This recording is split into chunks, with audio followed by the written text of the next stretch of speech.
لا يمكن الله يجمع لنفسه في القرآن بين وصفين متناقضين، لأن أصلا لو تناقض الخبر الأول مع الخبر الثاني لازم ذاك أن يكون أحد الخبرين كذب. واضح؟ ربنا يقول إيش؟ ومن أصدق من الله قيلا ومن أصدق من الله حديثا. لا يمكن أن يكون كلام الله فيه باطل، لا يأتي الباطل بين يديه ولا من خلفه. فلا بد أن نعرف بأن هذه الأخبار عن الله عز في القرآن الذي وصف بها نفسه هي بعيدة كل البعد عن التناقض، بل كلها حق. نعم.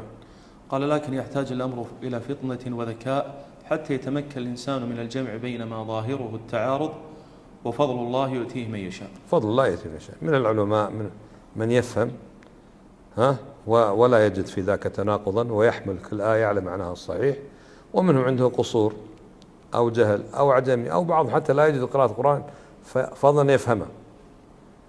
إن هذا أيضا مصيبة المصائب. كثير من الناس من المبتدئين أصلا ما يعرف يقرأ، فكيف سيفهم؟ ولذلك طالب العلم ينبغي عليه أن يقوي نفسه في القراءة، لأن الفهم متوقف على إيش؟ على القراءة السليمة. لو قرأت خطأ اختل المعنى، أحيانا في الحركة الواحد يختل المعنى. لو قلت صراط الذين أنعمت عليهم بطلت الصلاة. أنعمت، من الذي يقول أنعمت؟ المتكلم. وأنت ما تقول عن نفسك صراط الذين أنعمت عليهم، من الذي أنعم؟ الله. تقرأ واجب تقرأ إيش؟ صراط الذين أنعمت.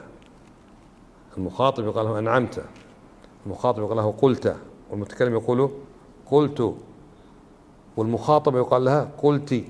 فرق. الضم الفتح والكسر المعنى يختلف. المتكلم يقول قلت، والمخاطب يقال له قلت، والمخاطب المؤنث يقال لها قلتي. فاللي ما يعرف يقرأ يفهم خطأ. ولذلك يعني العناية بالقراءة أمر ضروري جدا لطالب العلم. كثير من الناس يقول إيش؟ اللهم صلي على نبينا محمد، أو يقول صلي، يقول لرجل صلي. شنو صلي؟ يقول إيش؟ صلي. صل فعل أمر مجزوم على الجزم حذف حرف العلة. الأنثى يقال لها صلي. تقول لا اللهم صل على محمد، ما تقول اللهم صلي على محمد. بعضهم يكتبها هكذا، اختل. مثل واحد الشيخ يقول قال لي واحد ادعي لي ادعي لي، يقول فقلت له ذكرني، بس ما يقول ذكرني ادعو لك يعني. قال اقول لك ادعي لي. قال طيب ذكرني، شلون اذكرك؟ قال قل ادعو لي مو ادعي لي، انا ماني امرأة قدامك حتى تقول ادعي لي. صح المفروض ايش يقول؟ ادعو لي مو ادعي لي. فيقول له ذكرني، انا رجل ايش معنى ذكرني؟ فهم ذكرني ايش؟ يعني يمكن انسى، ذكرني حتى ادعو لك. فشرح له قال لا انا رجل تقول لي ادعو لي ما تقول ادعي لي. يعني هكذا اخطاء كثيرة على هذا. بعض الناس تجد يكفر ويتصدر وما يعرف يقرأ. كيف انت كيف فهمت ما اصلا قراءتك خطأ؟ وانا اذكر يعني مرة كنا نقرأ في صحيح البخاري، ففي احد مشايخ البخاري اسمه مسدد، اسم مفعول مسدد يعني سدده الله. واضح؟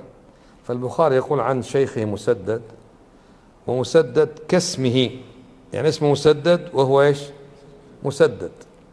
فهذا اخونا اللي يقرأ فيقول ومسدد كاس ماء. لحظة شنو كاس؟ قال والله ما ادري. مسدد كاس ماء. وراح يكمل بعد، لا وقف شنو انت قلت مسدد كاس ماء؟ قال ما ادري. مسدد كاسمه مش كاسمه. واضح؟ فالمقصود الآن نحن في عصر القراءة ضعيفة جدا، لأن كل إلكترونيات وكل كذا. لفظ جلال الله حطها تاء مربوطة، لو تصدر وتكلم هو ما عارف حتى إيش. وأنت يحطها أنت، يحط لها ياء. هذه تاء وكسر مش أنت. وأنت يحط لها ألف أنت. هذه أخطاء. يعني أنا أتصور كنا في زمننا احنا يعطونا املاء ويضربونا مدرسين على املاء، والكراسة تكتب الكلمة 50 مرة و100 مرة، يعاقبك تكتب هذا، ها السطر تكرره 50 مرة. الناس معطلة يصيدون الطيور، أول ما في إلا طيور، ما في إلكترونيات، صيد الطيور وإحنا قاعد ننسخ، لأنه يضربك ضرب إذا ما نسخ. اليوم ما في لا نسخ ولا في، كلنا ناجحين ما شاء الله، بس شطار في الإلكترونيات ويحط بإذنه سماعة ويعرفون يغشون. طلع إذا ضعف العلم ضعف كل شيء، ضعفت حينئذ الهندسة والطب والتعليم والإدارة والمحاسبة. بعضهم تجده يعني متخرج من الثانوي أو من الجامعة ما يعرف، يعني والله تصور يعني تقول له 25 ناقص 5 ما يعرف. ها باش مهندس جربت مثل عندك لما درس في المعهد ما يعرف شيء كلش، يعني مخلص الثانوية جاي يدرس دبلوم ما يعرف ولا شيء. هذا مصيبة المصائب. ولذلك في زمن في السبعينات الميلادية عملوا مسرحية مشهورة جدا سموها مدرسة المشاغبين، وحطوا واحدة مثل أخرى مدرسة الشياطين في الكويت. كان هذا القصد من أعداء الإسلام والمسلمين الانتقاص من حق المعلم حتى يطلع الجيل إيش؟ فاشل، لا قراءة لا كتابة لا تعليم. وجعل المعلم موضوع إيش؟ سخرية وضحك، وانتشرت جدا جدا. لماذا؟ مقصودة ولا غير مقصود؟ مقصود ضرب التعليم، وإخراج المرأة من بيتها حيث تنتهي مهمتها من البيت إلى الشارع. هذا ليس لم يأتي إيش؟ عبط ولا عبث، بل على دراسة. حتى أنا بعض الناس يعني المعلم هذا يمكن ما يزوجونه، شنو يشتغل؟ مدرس. هذا ما صار ضابط، يعني شنو الضابط؟ يعني مدرس أصلا هذا ما صار ضابط إلا معلش عقب ما علم المعلم. فلا بد أنصح نفسي وياك العناية بالقراءة والإملاء حتى تقرأ قراءة سليمة فتفهم فهما صحيحا. نعم كمل.